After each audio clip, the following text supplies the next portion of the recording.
우리는 지난 시간 로마서 1장 18절부터 32절까지를 함께 살펴보았습니다. 다시 이 말씀을 읽고 나니 저에게는 이러한 생각이 들었습니다. 두 가지인데요. 여기에 열거되어 있는 죄가 다 내가 짓고 있는 죄인데 난 정말 극악무도한 죄인이었구나 라고 하는 것을 깨닫게 됩니다. 그렇죠? 또 한 가지는요. 이렇게 수없이 이게 죄다라고 말씀하신 하나님이 불꽃 같은 눈으로 나를 보고 계시는데 나를 끊지 않으시고 저주하지 않으시고 버리지 않으시고 여전히 사랑해 주시는 이 하나님의 사랑은 위대한 하나님의 사랑이구나 라고 하는 것을 깨닫게 됩니다. 어떠신가요, 여러분? 아마 저와 같은 생각이실 것 같습니다.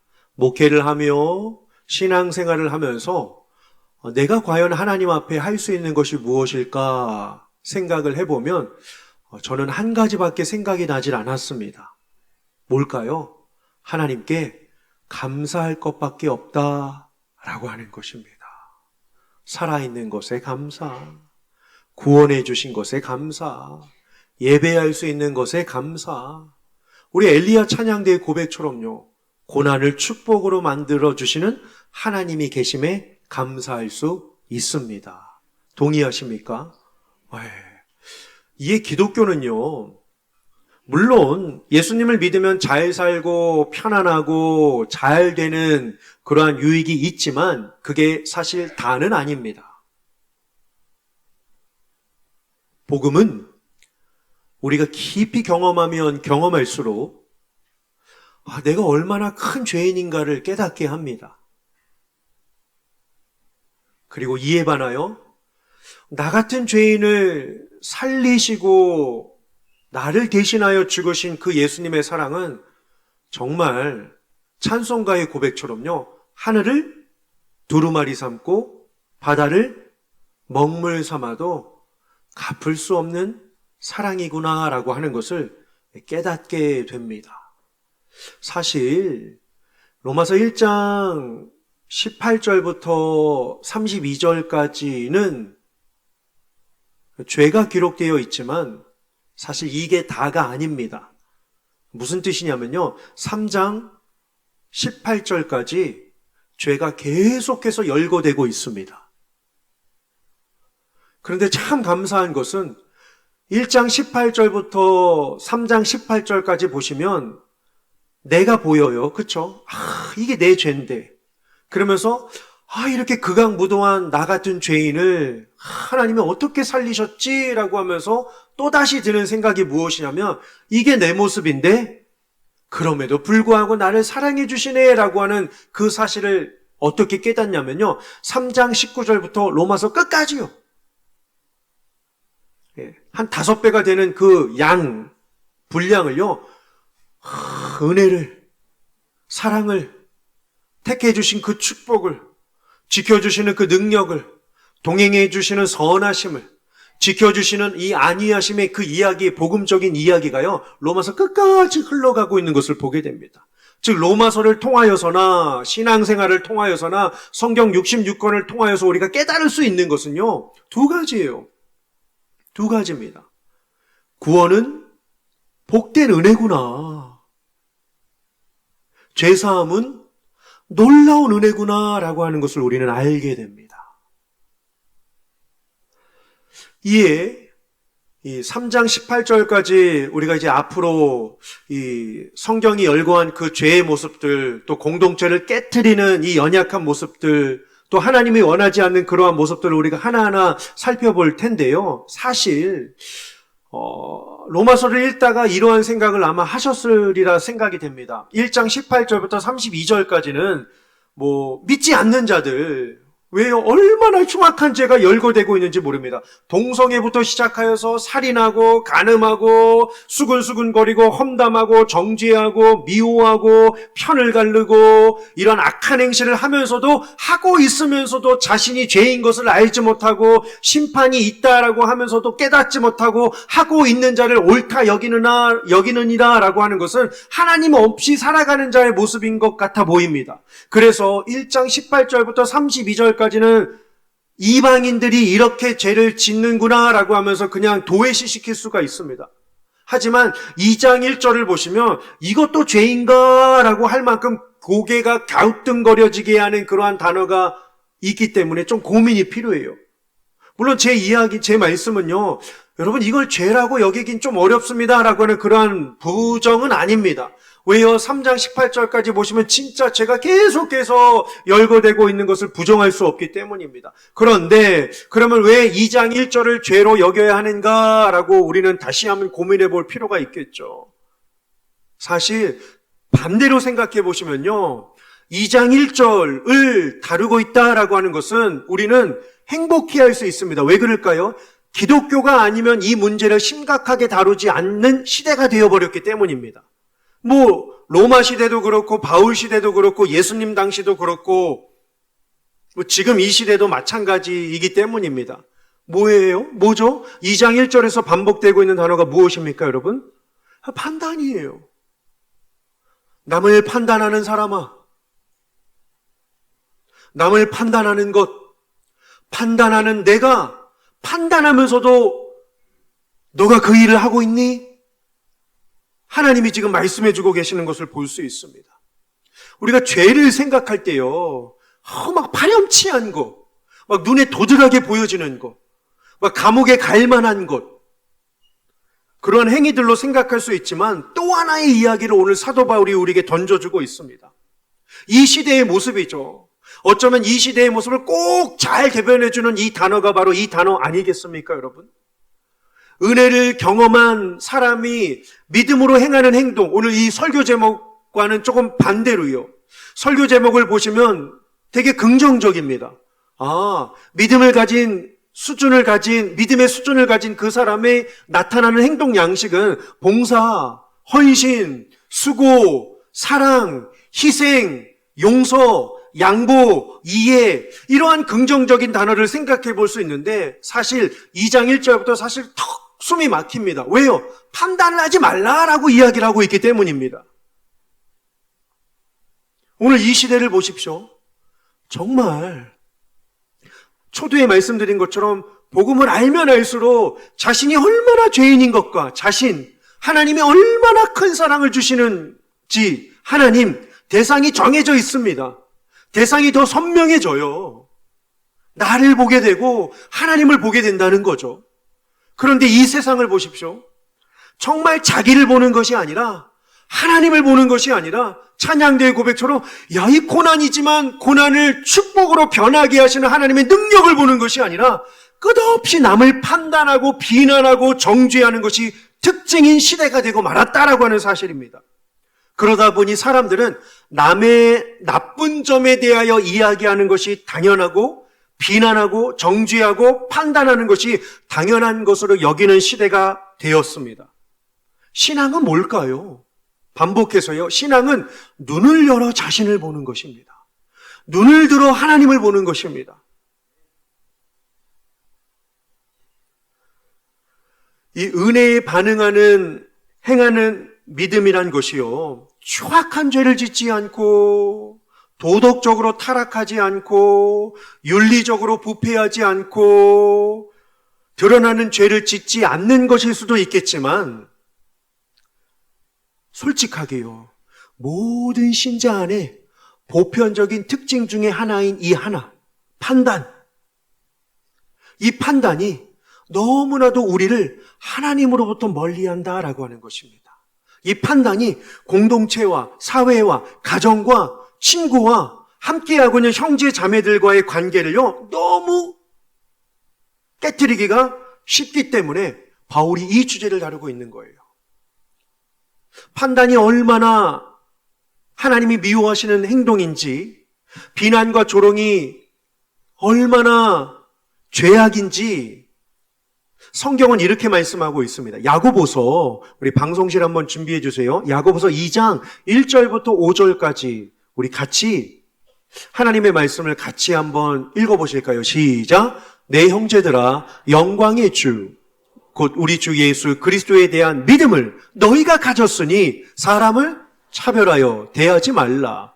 만일 너희 회당에 금가락지를 끼고 아름다운 옷을 입은 사람이 들어오고 또 남루한 옷을 입은 가난한 사람이 들어올 때에 너희가 아름다운 옷을 입은 자를 눈여겨보고 말하되 여기 좋은 자리에 앉으소서 하고 또 가난한 자에게 말하되 너는 거기서 있든지 내 발등상 아래에 앉으라 하면 너희끼리 서로 차별하며 악한 생각으로 판단하는 자가 되는 것이 아니냐.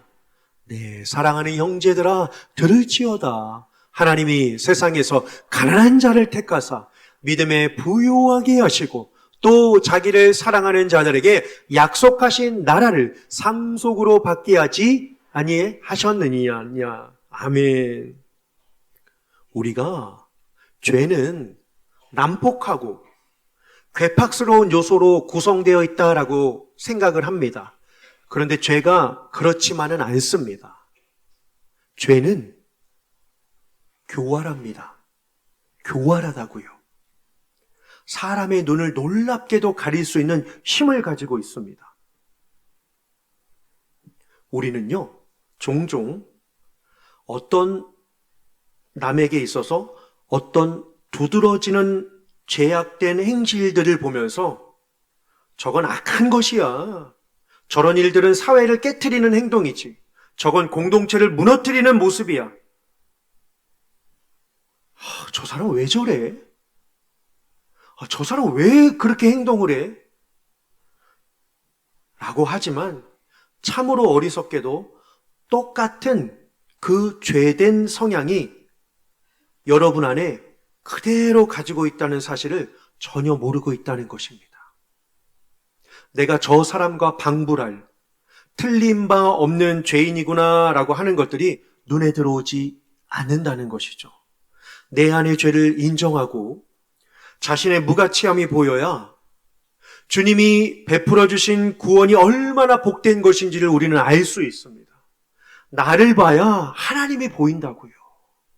만 가지 죄가 씻어지고 복음의 능력이 내 안에 들어와 의롭다함을 받는 생명의 길을 가게 하신 주님과의 시간을 우리는 더 가지면서 살아가야 합니다. 그런데 너무나 어리석게도 남은 판단하고 비난하고 정죄하면서 자기가 똑같은 일을 하고 있다는 사실이 안 보인다는 거죠. 모른다는 거예요. 신앙은 단순히 고상한 윤리의 모습으로 사는 게 아닙니다. 수준 높은 도덕적 양식으로 사는 게 아닙니다. 남들에게 비난받을 만한 행동을 하지 않으려고 어떻게 하든지 더 거룩하게 천천히 걷고 할렐루야 반가워요. 오 집사님 권사님 잘 지냈어? 그래 그래 이게 경건한 것이 절대 아닙니다. 진짜 경건은요 남에게 허물과 죄가 보여도 내 속에도 똑같은 그러한 경향이 있다는 사실을 볼 수 있는 게 경건입니다. 만인이 분노한 일들과 내가 얼마나 방불할 존재인지 동등한 존재인지를 볼 수 있어야 주님을 제대로 볼 수 있습니다. 저 사람의 죄를 보면서 나도 저 죄가 있는데 하나님이 여전히 우리를 사랑하시는구나 라고 해야 신앙생활을 함께 사랑지기로 할 수 있는 것입니다. 1절에 판단이 너무나도 하나님이 원치 않으시기에 3절 한번 보실까요?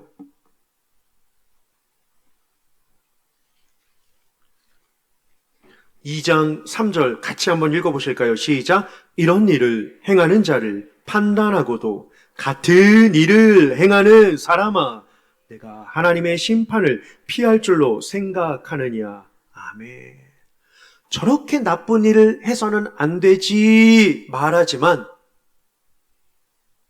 원죄를 가진 우리의 본성은 싫다고 볼 수 없다고 판단하지만 정작 자신 또한 똑같은 일을 하고 있다고 말을 합니다. 우리 모두를 향한 메시지입니다. 세상의 흐름은 윤리적인 고상함, 도덕적인 높은 수준, 선행으로 말미암아 사람을 자꾸만 위대한 존재로 만드는 거에 문제가 있어요. 사람은 위대하다, 사람은 똑똑하다, 사람은 능력이 있다, 사람은 가치가 있다, 사람은 부족함이 없다라고 합니다. 그래서 사람이 유토피아를 만들 수 있다라고 하면서 사람의 인권을 얼마나 강조하고 있는지 모릅니다. 근데 보세요. 유발 하라리라고 하는 그 자가 외쳤습니다. 사람이 고상해지고 도덕이 수준이 올라가고 지혜가 충만해지면 더 이상 사람은 신을 의존할 필요가 없을 때가 온다라고 합니다. 신앙은 마음이 불안한 자나 신앙은 정서적으로 불안한 자가 갖는 것이지 인간의 이성이 점점 완성되어 가면 질병도 이길 수 있는 모든 지혜를 갖추기 때문에 아프지 않을 것이고 우울하지 않을 것이고 고통을 당하지 않을 것이다 라고 외쳤던 시대가 있었습니다. 불과 몇 년 전이에요. 그런데요, 외치자마자 한 달 반 만에 뭐가 터지죠? 코로나가 터집니다. 코로나가 터져요. 인간이 모든 것을 장악할 수 있는 능력을 가지고 있다라고 하는데 보이지 않는 바이러스 하나 때문에 전 세계가 차단되고 막혀지고 공포에 시달리고 죽음의 지경에 이르는 위기의 순간들을 우리가 경험하지 않았습니까? 그게 다 인본주의죠. 사람을 가장 높은 수준으로 올려가는 것. 그것도 모자라 신 위에 올리고 신의 존재를 부정하고 있는 시대가 바로 지금 이 시대 아니겠습니까? 그런데 신본주의는 어떻습니까? 그렇지 않습니다. 하나님을 경외하는 신본주의는 그렇지 않아요. 왜요? 복음은요, 인간의 위대함을 보는 것이 아니라 인간의 연약함을 보여주기 때문입니다. 내가 얼마나 큰 죄인인지 그 본성, 죄악된 본성을 더 많이 보게 합니다. 그러면 무슨 현상이 일어날까요? 다른 사람에 비해 내가 얼마나 부패하고 악한지를 볼 수 있게 하는 것이 복음이에요. 그리고 다른 사람에 대하여 할 말을 없게 만드는 것이 복음입니다. 보세요. 남에게 쏟았던 에너지와 힘을 누구에게 쏟을까요? 하나님에게 쏟게 돼요. 저 집에 저렇대, 저 아들이 아직도 장가 못 가고 있대, 저 딸이 아직도 취업을 못 하고 있대. 숱하게 이러한 것에 우리는 에너지를 쓸 필요가 없어요. 물론 관심과 사랑과 기도는 필요하지만 좋은 이야기를 해주는 것은 얼마든지 해줄 수 있지만 보세요. 남을 험담하는데 밤은 샐 수 있다고 합니다. 그렇죠? 남의 이야기를 하는데 정신없이 새벽이 가도 에너지가 막 더 생긴대요. 신기하죠? 피곤하지 않대요. 재밌대요. 신난대요. 그러면서 할 이야기를 더 준비하고 있다고 합니다. 그러면서 더 거짓도 얹으면서 뻥도 치는 시대가 지금 이 시대입니다. 얼마나 판단을 좋아하는지 몰라요. 그런데 칭찬은요. 제가 여러분들에게 지금 20초 한번 드릴 테니까 옆에 있는 분 얼굴 보시면서 눈 보시면서 칭찬 한번 해보세요 라고 하면 장내가 조용할 것 같아요. 그냥 오해는 마시고요. 그만큼 칭찬이 쉽지 않아요.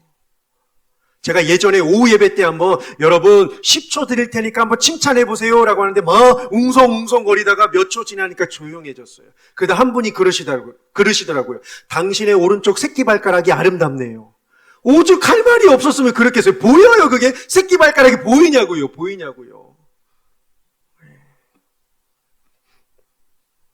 문제는 무엇입니까? 정작 사람은 자신 스스로가 그 일을 똑같이 하고 있는데 스스로는 옳다, 스스로는 정직하다, 스스로는 공의롭다, 스스로는 잘한다, 스스로는 그 행동을 하지 않는다라고 믿으면서 오히려 다른 사람을 비난, 판단, 정죄하는 데 너무 익숙해지고 말았습니다. 예수님 당시예요. 바리새인과 율법 교사들, 성경을 누구보다 더 잘 알았던 바리새인과 율법 교사들이 가진 문제가 뭐였습니까? 뭐죠? 판단이에요. 예수님이 한 말 만나 찾아봐라. 예수님이 한 말 모세의 율법과 대조해서 찾아봐라. 어떻게 예수님이 율법을 아는 자가 안식일에 일을 해? 안식일에 병을 고쳐? 안식일에 치료를 해? 안식일에 도움을 줘? 끊임없이 오신 예수님은 받아들이지 못하고 죄 용서를 위하여 이 땅에 오신 하나님의 아들 그 성자 예수 그리스도를 영접하기는커녕 늘 비판합니다. 늘 조롱합니다. 늘 판단합니다. 늘 자로 재요. 계산을 하고 말았습니다. 늘 시비를 걸었던 거죠. 오늘 우리는 어떻습니까? 우리는 자주자주 참 어리석게도 다른 사람들을 판단하면서 나는 아닌 것처럼 생각하며 판단하며 살아갈 때가 참 많이 있지는 않습니까? 다른 사람을 비판하고 정죄하면서 똑같이 내가 그런 자라는 사실을 인정하기보다 난 저 사람과는 달라. 저렇게 행동하진 않지. 저렇게 살진 않아. 저런 수준은 아니야 라고 생각하는 경향이 우리 속에 있지 않을까요? 그래서 비판과 판단과 정죄가 보편화되고 있는 이 시대가 안타깝지 않으십니까? 나는 좀 다른 사람인 것처럼, 나는 좀 더 훌륭한 사람인 것처럼 자기가 높아져서 난 그런 사람들과는 달라, 난 저 정도는 되지 않아 라고 하면서 마치 자기가 높은 사람에 있는 것 마냥 착각할 때가 많이 있습니다. 여러분, 예수님께서 뭐라고 하셨을까요? 마태복음 7장 3절에 산상수훈 가운데 이러한 말씀을 하셨습니다. 다 아시죠? 같이 한번 읽어보실까요? 시작. 어찌하여 형제의 눈 속에 있는 티는 보고 내 눈 속에 있는 들보는 깨닫지 못하느냐. 아멘. 말 그대로 티, 더스트, 먼지예요. 티는 정말 작습니다. 자세히 주목해서 안 보며 보이질 않아요. 그런데 상대의 티는, 작은 티는 굉장히 쉽게 보이고 자신 속에 있는 거대한 들보는 안 보인다는 겁니다. 이게 죄인들이 가진 큰 불행인 거죠. 잘 들어보십시오. 사랑은 상대의 허물을 가릴 구실을 찾습니다. 하지만 미움은 상대를 비난할 명분을 찾아요. 다시요. 사랑은 상대의 허물을 가릴 구실을 찾습니다. 하지만 미움은 상대를 비난할 명분을 찾아요. 문제는 뭘까요? 찾고자 하면 둘 다 기어이 찾아낼 수 있습니다.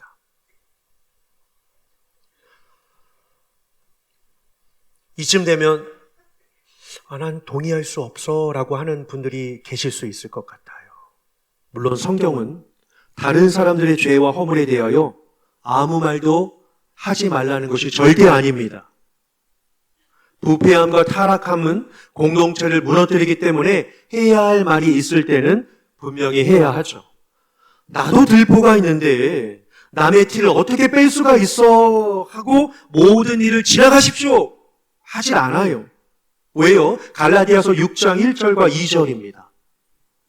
같이 읽어보실까요? 시작. 형제들아, 사람이 만일 무슨 범죄한 일이 드러나거든 신령한 너희는 온유한 심령으로 그러한 자를 바로잡고 너 자신을 살펴보아 너도 시험을 받을까 두려워하라.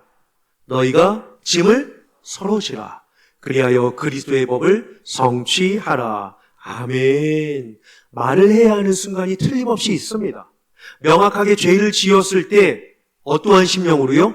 온유한 심령으로 짐을 서로 나누어지라고 합니다. 팔짱을 풀지 말라는 뜻이에요. 걸음을 앞서가거나 뒤로 혼자 빠지지 말라는 뜻입니다. 나도 똑같이 약한 자인 줄 알고 악한 자인 줄 알고 그를 비난하거나 탓하는 마음이 아니라 같이 살려주고 회복시켜주고 싶은 마음으로 말해야 한다라고 하는 뜻입니다. 세상 사람처럼 그냥 막 비난하고 정죄하고 비판하면서 난 저 사람하고는 달라, 저 사람보다 낫다는 것은 성도의 마음이 아닙니다. 이에 우리는 예수님을 인격적으로 만나기 전에는 저 사람과 달라, 저 사람보다 낫지라고 생각하며 행복해하며 비판하며 살았지만 이제는 어때요? 주님이 내 안에 오셔서 복음을 깨닫고 나의 무지한 이 죄악적인 이러한 모습을 깨닫게 되다 보니 나의 자격 없음을 알게 되다 보니 어때요? 상대방의 허물과 죄가 명확하게 드러난 순간에도 다른 마음으로 바라보고 대할 수 있게 된다라고 하는 것입니다. 하지만 자신의 죄를 보지 못하고 심지어 똑같은 일을 하면서도 남을 판단하는 사람을 향하여 하나님께서 뭐라고 하시죠? 2절 하반절이에요. 심판이 진리대로 임하는지라 라고 이야기를 합니다. 3절 하반절에도요. 심판을 피할 수 없다라고 말씀을 하셨어요. 심판이 있다는 거죠. 1장 18절부터 32절까지만 죄로 인한 심판이 아니라 판단도, 그렇죠? 차별도 심판을 피할 수 없다라고 하나님이 말씀하셨습니다. 잘 보세요, 여러분. 잘 보세요. 우리는 정말 의롭고 바른 것 같은데도 우리의 상태나 상황에 따라서 많은 것들이 좌지우지되는 거 아십니까? A와 B가 비슷한 죄를 지었어요. 그런데 A가 나랑 관계가 어지간히 좋으면 어지간한 문제는 말하지 않고 그냥 지나가곤 해요. 뭐 그럴 수 있지. 실수할 수 있지. 아유, 그래도 어떻게 힘들었나 보지. 내 상태가 중요한 거죠. 그 사람 A와 B가 지은 이 명분은 중요하지 않고 A는 나랑 관계가 있으니까 어지간한 문제는 넘어가요. 그런데 B가 비슷한 죄를 지으면요, 어때요? 가만히 안 놔둬요. 속말로 죄송합니다. 박살을 내야 내 마음이 시원해요. 정죄를 해야 내 마음이 시원해요. 왜요? 나랑 별로 관계가 없으니까요. 명분이 중요한 게 아니라 관계가 중요하기 때문에 내가 얼마나 많은 판단을 하는지 몰라요. 이게 심지어 자녀들에게도 나타나고 있는 건 아십니까, 여러분? 공동체 안에도 나타나고 있는 건 아십니까? 사회 안에서도 나타나고 있다라고 하는 사실입니다. 우리의 상황이나 형편에 따라 변덕스러운 것이 아니라 진리를 따라 객관적인 공의로 정확하게 심판하시는 하나님을 우리가 알지 못한다라고 하는 사실입니다. 상대방이 어떠한 모습으로 판단했을지라도 하나님께는요, 명분이 아무 의미가 없습니다. 명분이 중요한 게 아니라 내 마음이 중요한가가 핵심이기 때문입니다. 이 세상을 보십시오. 모두가 다 판단하는 시대입니다. 그렇죠? 자기가 서 있는 자리에서 다 판단해요. 좌우 판단하죠. 끝없이 대립각을 세우고 있습니다. 요즘에는 이 좌우가 더 벌어진 것 같아요. 세대는요, 내일 모레 정치 대선이니까요, 부모와 자녀 간에도 이 정치 이야기는 하지 말라면서요. 왜요? 세대 간의 계층이 너무나도 벌어져 있기 때문입니다. 무조건 맞아야 합니다. 이 논리는 저는 아니에요. 수용과 타협과 이해와 청종이 안 되는 거예요. 그렇죠? 청종이 안 됩니다. 안타까운 것은 좌우도 나뉘어지고 세대도 계층 간에 나뉘어졌는데 더 요즘에 안타까운 것은 뭘까요? 남녀가 대립되고 있어요. 극혐하면서 남자를 극혐하고 여자를 극혐하고 있는 이 시대에 우리가 지금 서 있다라고 하는 사실입니다. 우리는 사랑직이 아닙니까? 판단을 하면 어떻게 사랑하며 살 수 있겠습니까? 기독교 신앙은 듣기 좋은 말만 하는 게 아닙니다. 잘 살면 복 받아요. 예수 믿으면 병 나요. 예수 믿으면 돈 벌어요. 이게 아닙니다. 예수님을 믿으면 믿을수록 뭘 알게 될까요? 하나님을 바라보며 내가 얼마나 큰 죄인지를 바라보게 됩니다. 그래서 율법의 강령이 뭐죠? 하나님을 사랑하고 이웃을 너 몸의 일부처럼 사랑하라. 이게 율법의 강령입니다, 여러분. 그것을 지키기 위하여 우리는 최선을 다해야 돼요. 율법의 준수가 구원을 이루는 것은 아니지만 구원받은 성도는 율법을 지키는 기쁨으로 살기 때문이에요. 이해가 되십니까? 율법의 지키는 여부에 따라 구원을 받는 것이 아니지만 구원은 받은 그 기쁨을 가지고 이 말씀을 지키려고 하는 힘이 우리에게 생기기 때문에 기독교는 매력이 있는 거예요, 여러분. 판단하지 말라라고 심판으로 경고하셨음에도 불구하고 더 안타까운 것은요, 4절을 읽어보면요, 마음이 참 아픕니다. 4절이요. 로마서 2장 4절이요. 이렇게 방송실이 탁 제깍제깍 띄워주면 저는 어떠한 생각을 할까요? 아, 방송실이 잠을 자지 않는구나라고 판단하는데 이것도 죄인 거죠. 그죠? 네, 늦게 띄워주면 늦게 띄워주는 대로, 빨리 띄워주면 빨리 띄워주는 대로 저는 그냥 기다리는 것밖에 없어요. 띄워주는 것에 감사할 뿐이죠. 그렇죠? 자네 판단할 수 없고 안 자네 판단할 수 없는 것처럼요. 네, 저도 잘하겠습니다. 자, 4절 한번 읽어보실까요? 시작. 혹 내가 하나님의 인자하심이 너를 인도하여 회개하게 하심을 알지 못하여 그의 인자하심과 용납하심과 길이 참으심이 풍성함을 멸시하느냐. 알지 못한대요. 뭐를요? 나를 바라보며 참으시는 하나님을 알지 못한대요. 착각하는 거죠. 나는 의로워. 저 사람과 같지 않아. 난 잘하고 있어. 난 정의로워. 라고 하면서도 똑같이 그 행동을 하고 있는 나의 모습을 깨닫지 못한다는 거죠. 내 모습을 보시면서 참고 계시는 하나님을 보지 못한다는 거예요. 그러면서 오히려 더 뭐죠? 이 하반절 뜻은요, 저 사람에게도 심판이 없으니 하나님이 나를 어쩌겠소? 난 괜찮아. 이거를 멸시한다라고 하는 뜻입니다. 나를 참으시는 하나님도 알지 못하고 저 사람도 괜찮은데 나는 더 괜찮지라고 하는 생각에 착각에 빠져 사는 모습에 대하여 안타까워하는 그 말씀이 담겨져 있다라고 하는 것입니다. 죄의 속성과 성향이 자신에게도 있지만 깨닫지 못하고 깨달아 오기만을 기다리시는 하나님의 인자하심과 넘치는 자비와 오래 참음을 멸시하며 사는 모습이 그 안에 고스란히 담겨져 있는 것을 보게 됩니다. 5절 마지막으로 우리 5절 한번 보실까요? 네, 5절입니다. 다만 내 고집과 회개하지 아니하는 마음을 따라. 그렇죠? 우리의 모습을 잘 고발해주고 있습니다. 고집과 회개하지 않은 마음이 있다라고 합니다. 진노의 날, 곧 하나님의 의로우신 심판이 나타나는 그 날에 임할 진노를 내게 쌓는도다라고 말씀을 합니다. 기회를 주시는데 그 기회를 듣지 못하고 회개하지 않고 오히려 더 판단하고 난 저 사람과 달라라고 정죄하는 그 모습으로 말미암아 콧방귀를 낀다는 거죠. 하나님이 진노하실 것이고 심판하실 것이고 원치 않는 모습이야 라고 하지만 난 그것과는 달라, 거기에서 배제돼 라고 하면서 콧방귀를 뀌고 있다라고 하는 것입니다. 아니죠. 여러분, 마지막 날에요, 하나님께서 우리를 세워놓으시고 지나온 인생의 모든 파노라마를 다 보여주실 날이 옵니다. 그날에는 다 와요. 그때 깨달으면요, 늦은 거예요.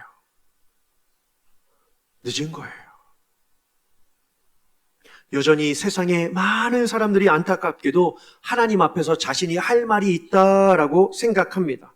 하지만 수많은 기회를 주셨죠. 오늘 이 본문처럼요, 인자하심과 용납하심과 길이 참으심을 왜 멸시하느냐라고 이야기를 합니다. 하나님 앞에 설 때 할 말이 없음을 우리는 그날에 보게 될 것입니다. 여러분, 자기 주관으로 세상을 판단하고 비난하고 정죄하는 시대입니다. 우리는 그러한 사람들처럼 생각하지 맙시다. 살지 맙시다. 왜요? 이거 하나만 생각하시면 될 것 같습니다. 지금의 옆 사람보다 나는 더 큰 죄인이다. 지금의 나 옆에 좌우에 있는 지체보다 나는 말할 수 없는 죄인이다 라고 말이죠. 용서받지 못할 죄인이다라고요.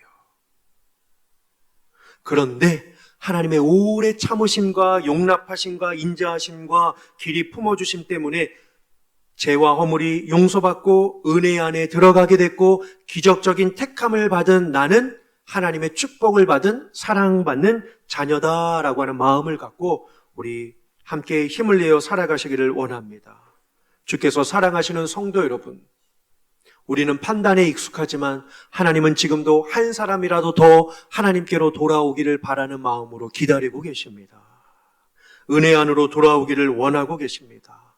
그런데 우리가 어떻게 난 저 사람과는 달라, 저 사람과는 수준이 달라, 저 사람과는 생각이 달라, 저 사람과는 행동이 달라 생각하며 어그러진 행복을 추구하며 살아갈 수 있겠습니까?